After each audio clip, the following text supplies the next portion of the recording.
Do I regret the fact that he has quite obviously conducted himself in a manner unbecoming? Yes. Unbecoming? He was a sex offender. Yeah, I'm sorry, I'm being polite.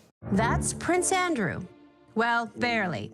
In 2019, he stepped down from his royal duties following renewed scrutiny of his ties to convicted pedophile Jeffrey Epstein and alleged Madam Ghislaine Maxwell. But as the Queen's third child, Andrew knew he was probably never going to be king anyway.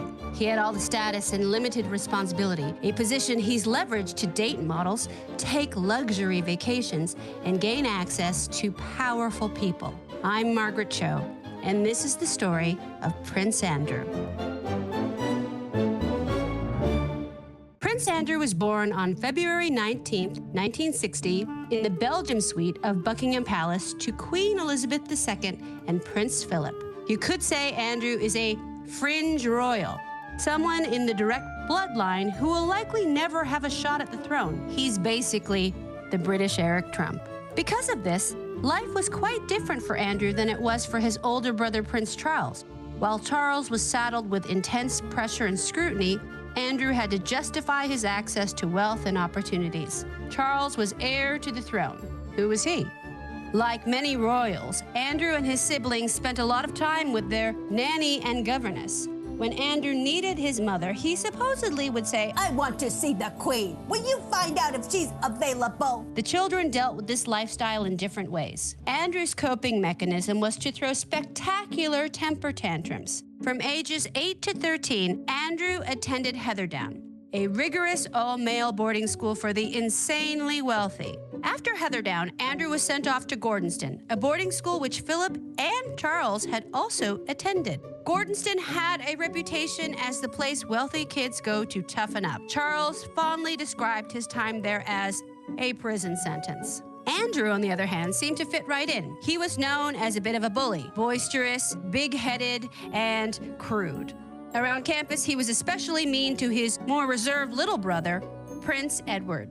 When he graduated from Gordonston, Andrew entered the Royal Navy. Around this time, tabloids started calling him Randy Andy, as he was regularly in the company of models and beauty queens. The Queen called her second son Andrew Albert Christian Edward, but his nicknames give a better clue to his personality. Randy Andy is the best known. The Prince has a practiced eye for the ladies, and his romantic adventures have been well publicized. Andrew's first serious love was the American actress Koo Stark, but the palace didn't see her as proper marriage material, and their relationship crumbled after 18 months. According to Diana biographer Ingrid Seward, in those days, a prince of the realm might have had an actress as a mistress, just like his ancestors would have done, but never a wife. Still, the two remained close friends through the years.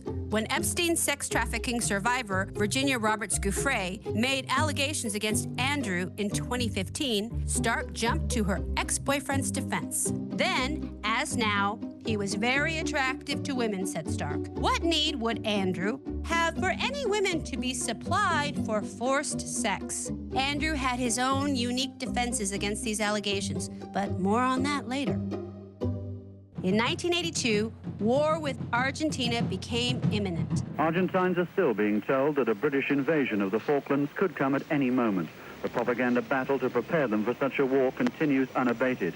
Mrs. Thatcher is pictured as a pirate, one of the more flattering comparisons the magazines are making. Argentine forces attempted to reclaim the Falkland Islands, which the British first colonized in 1765, and Andrew was greenlit for a tour of duty. Andrew enjoyed his time in the Navy. He said, "When I'm at sea, I feel about 6 inches taller." Plus, it probably reminded him of his boarding school days. The sailors had traditions like the crossing the line ceremony, which involved the equator, and jokes about their sexual experience, or lack thereof. Andrew actually ended up playing a fairly significant role in the Royal Navy's successful Falklands War effort, to the point where a year later, Argentina plotted to assassinate him. When he arrived home, Andrew disembarked HMS Invincible with a rose between his teeth. British press adored him and were eager to see the 23-year-old officer get married. People had always expected Andrew to marry Diana, but instead, she married Charles in 1981. But the pair remained close, even having a brother-sister relationship. And Diana really wanted to see Andrew happy. She set him up with several different women before he finally took to one, Sarah Ferguson. Perhaps she doesn't care what she does, and it would also seem that she doesn't care what she says. God, blimey. Ferguson, or Fergie as her friends called her, was aristocrat adjacent. She did come from a wealthy family, but they struggled to keep it that way. When Andrew met Fergie, she was working in publishing. Still, she grew up living a life of luxury by most people's standards, complete with skiing trips, a pet pony, and a live-in nanny. Andrew was thrilled he'd met someone his family adored as much as he did. To much fanfare, Andrew and Fergie were married on July 23rd, 1986. The same day, the Queen bestowed Andrew with the title of Duke of York, which automatically upgraded Fergie to Duchess. Following the marriage, Fergie was pressured to leave her publishing career behind. While she had her hand in various charities and fundraisers, her lavish lifestyle kept making its way to the forefront, and soon she found herself bored and lonely in the palace. So she did what any decent person with a platform on the world stage and resources that could make a real difference would do. She partied and spent money to pass the time. To the palace's embarrassment, Fergie was quickly dubbed the freebie queen of Buckingham Palace for accepting the wrong kinds of gifts. There was the incident of the fur coat in Canada. Now, the Queen with her training, and even the Princess of Wales with hers, would have looked at the coat, touched it, but never put it on.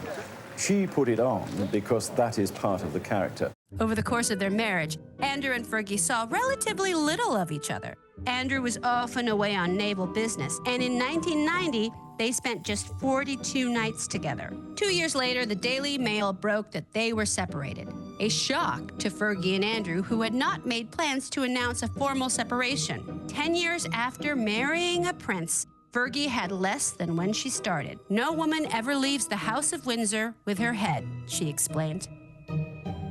Meanwhile, Andrew's life was all about the Navy until his retirement in 2001. He then took on a role with UK Trade and Investment, promoting British business interests abroad. During these expenses-paid delegations, he developed some interesting ties. Though the royals have denied it, there are rumors, as well as public accusations by Labour MP Chris Bryant, that Andrew was friends with Libyan leader Muammar Gaddafi's son Saif, and a convicted Libyan gun smuggler who reportedly gave Andrew's daughter Beatrice a diamond necklace for her 21st birthday. According to The Guardian, when asked about the gift, the prince's spokesperson declined to comment.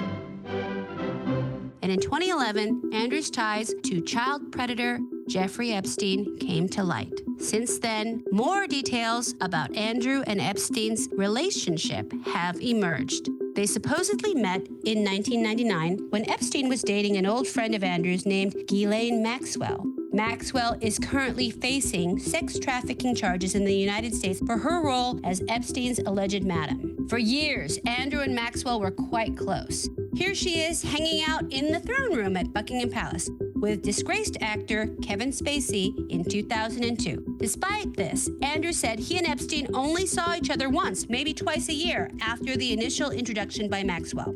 But Andrew's name appears frequently in Epstein's little black book, which lists 16 separate telephone numbers for reaching him. Andrew also admitted to being on Epstein's private plane and staying at Epstein's residences on more than one occasion. Just for the record, you've been on his private plane. Yes. You've been to stay on his private island. Yes. You've stayed at his home in Palm Beach. Yes. You visited Ghislaine Maxwell's house in Belgravia in London. Yes. Eyewitness accounts of these occasions paint a troubling picture. In a sworn deposition, a former Epstein employee claimed the prince enjoyed naked pool parties where he was tended to by adolescent girls. And what's particularly damning is that Andrew made a point to stand by Epstein after he served 13 months in a work release program through a Florida county jail and registered as a sex offender. A photo of the two taken a year and a half after Epstein's release raised some eyebrows. Now, I went there with the sole purpose of saying to him that because he had been convicted, it was inappropriate for us to be seen together. But London to New York is a long way to travel for something that could have been covered in an email. And following their supposed breakup, Andrew enjoyed Epstein's hospitality for a few more days before finally leaving. When asked how he could possibly justify staying with Epstein, this was Andrew's excuse. It was a convenient place to stay. In 2011, an unnamed source told Vanity Fair that when they suggested Andrew cut ties with Epstein following his conviction, Andrew apparently shouted, "Leave me alone. Jeffrey's my friend. Being loyal to your friends is a virtue, and I'm going to be loyal to him." Maybe Andrew's only crime was caring too much, but UK Trade and Investment didn't take that chance. In 2011, Andrew stepped down from his role amid criticism over his connections to Epstein. Andrew eventually began distancing himself from the convicted pedophile, but his associations have continued to haunt him. In 2014, an American woman named Virginia Roberts Gouffre filed court papers saying she was trafficked to the prince by Epstein in 2001. Gouffre described meeting Andrew at Tramp nightclub in London. She said she danced with the prince and was then instructed by Maxwell to do for him what you do for Epstein. Gouffre claimed she was forced to have sex with Andrew at least 3 times when she was just 17 years old. Andrew has denied ever meeting Gouffre, but a widely circulated photo of Andrew with his arm around Gouffre's waist proves otherwise. I don't remember that photograph ever being taken. I don't remember going upstairs in the house, because that photograph is taken upstairs.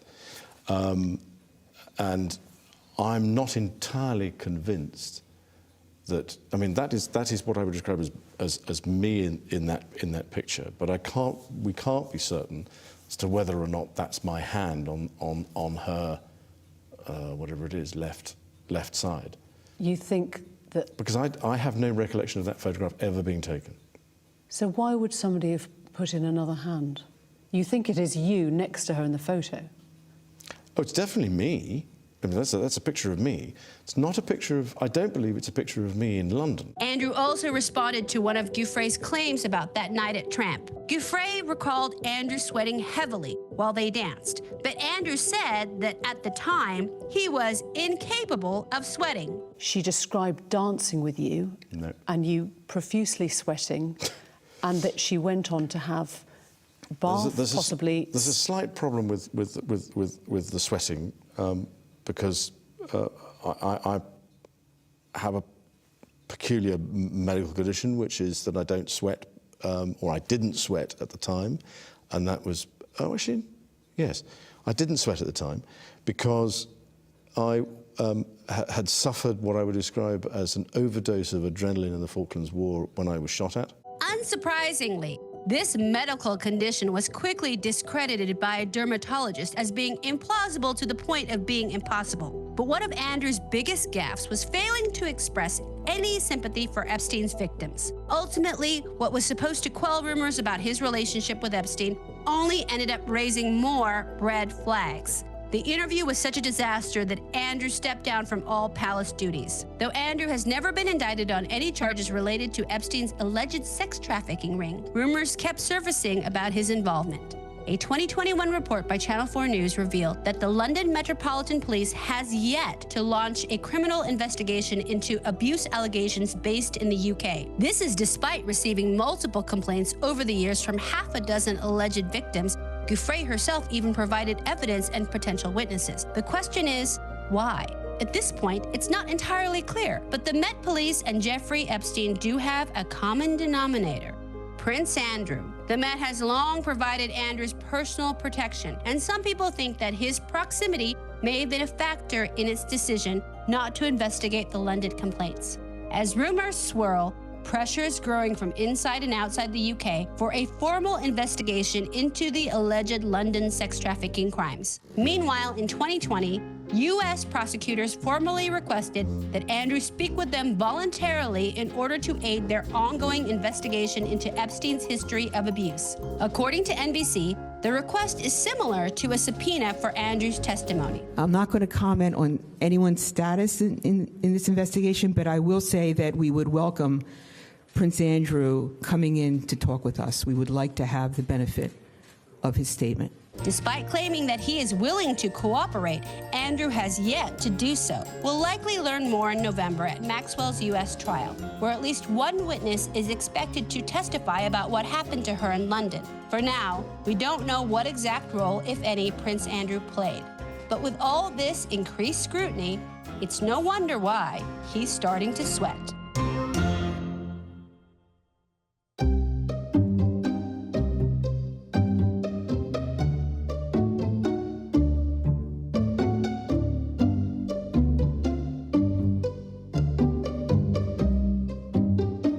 For more on Ghislaine Maxwell, be sure to check out the brand new docuseries Chasing Ghislaine, now on Discovery Plus.